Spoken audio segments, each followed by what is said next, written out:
হাদিসের মধ্যে আসছে قال رسول الله صلى الله عليه وسلم ما توكل رجل مسلم المساجد للصلاة والذكر إلا تبشبش الله له كما يتبشبش أهل الغائب بغائبهم إذا قدم عليهم নবী করিম সাল্লাল্লাহু আলাইহি ওয়াসাল্লাম হাদিসের মধ্যে ইরশাদ করে বলছেন, একজন মুসলমান মুমিন ব্যক্তি যখন মসজিদে অবস্থান করে নামাজের জন্য এবং জিকির করার জন্য, আল্লাহকে স্মরণ করার জন্য, ওই ব্যক্তি আল্লাহ রাব্বুল আলামিনের কাছে এতটাই প্রিয় এবং এতটাই গুরুত্বপূর্ণ। একজন প্রবাসী ব্যক্তি যদি দীর্ঘদিন পর তার পরিবারের কাছে ফিরে আসে, তার পরিবার যেমন তাকে আপ্যায়ন এবং আনন্দ চিত্তে খুশিতে গ্রহণ করে, আল্লাহ রাব্বুল আলামিন একজন মুমিন মুসলমানকে মসজিদে আসার পর তার চাইতে আরো বেশি পরিমাণ আনন্দের চিত্তে তাকে গ্রহণ করে। সুবহানাল্লাহ। এই হাদিসের মধ্যে দুইটা গুরুত্বপূর্ণ শব্দ আসছে। একটা হলো মা তাওয়াক্কুল, মসজিদে অবস্থান করা। কোথায় অবস্থান করা? মসজিদে অবস্থান করা, নামাজের জন্য এবং জিকিরের জন্য। আরেকটা শব্দ আসছে তাবাসবাস, মানে হলো একজন ব্যক্তি দীর্ঘদিন যাবত তার পরিবারের কাছে ছিল না, দূর থেকে আসছে। সাধারণত যেমন ধরেন আপনি একটা বাজার করতে গেছেন, কালকে মেহমান আসবে, আপনি ঘেমে ছেমে আসছেন, আপনার পরিবার কি বলবে? আগে চেয়ারে বসেন, ফ্যান ছেড়ে দিবে, পানি আনবে, গাটা একটু মুছে দিবে। করবে কিনা?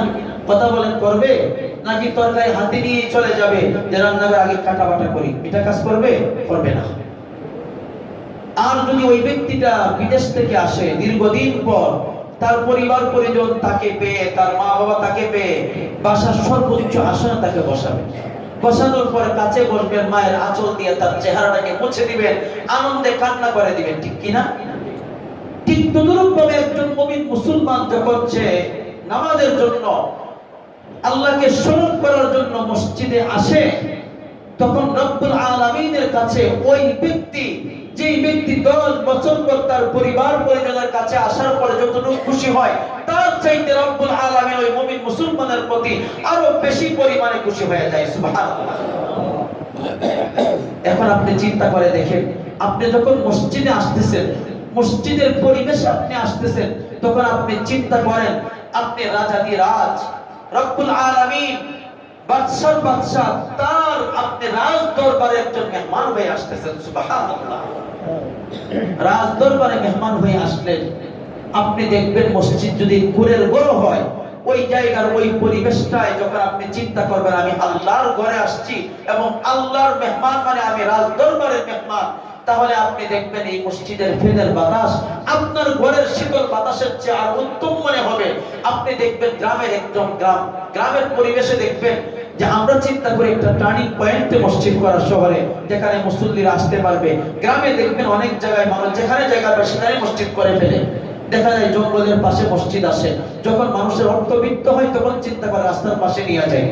এখনো গ্রামে অনেক জঙ্গলের মাঝেও মসজিদ আছে। আপনি দেখবেন ওই জঙ্গলের মাঝে ঘুরে ঘুরে বসলে কি একটা প্রশান্তি লাগে আপনার অন্তরের মধ্যে। একবার গিয়ে দেখবেন, যেটা কক্সবাজার যাওয়ার পরে এই প্রশান্তি লাগে না। আল্লাহর ঘরের মধ্যে আল্লাহ রাব্বুল আলামিন এই পরিমাণ রহমত বরকত দিয়ে রেখে দিয়েছেন। এই জন্য মসজিদ যখন আসবেন, ওইভাবে আল্লাহর ঘরকে আপনি চিন্তা করে ওইভাবে আসার চেষ্টা করবেন।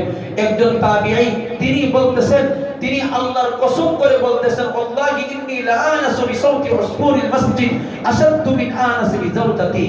আমি আমার স্ত্রীর গলার সুর আমার কাছে আসলে যতটা আমি আনন্দিত হই, তার চাইতে বেশি আমি আনন্দ অনুভব করি একটা মসজিদের চড়ুই পাখির আওয়াজকে। সুবহানাল্লাহ বলেন না? মসজিদে চড়ুই পাখি আসে না?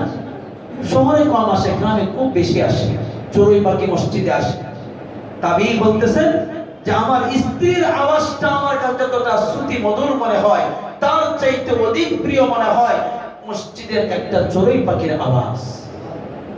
তাহলে মসজিদে আসার পরে আপনি আল্লাহর ঘরে আসছেন, আল্লাহর ঘরের মেহমান, এইভাবে যদি আপনি অনুভব করতে পারেন, তাহলে আল্লাহ রাব্বুল আলামিন আপনার অন্তরের মধ্যে এমন একটা প্রশান্তি দিবেন এবং অন্তরটাকে মসজিদমুখী করার জন্য উপযুক্ত হিসাবে তিনি তৈরি করে দিবেন। সুবহানাল্লাহ। এটা হলো 9 নাম্বার। 10 নাম্বার আমল হলো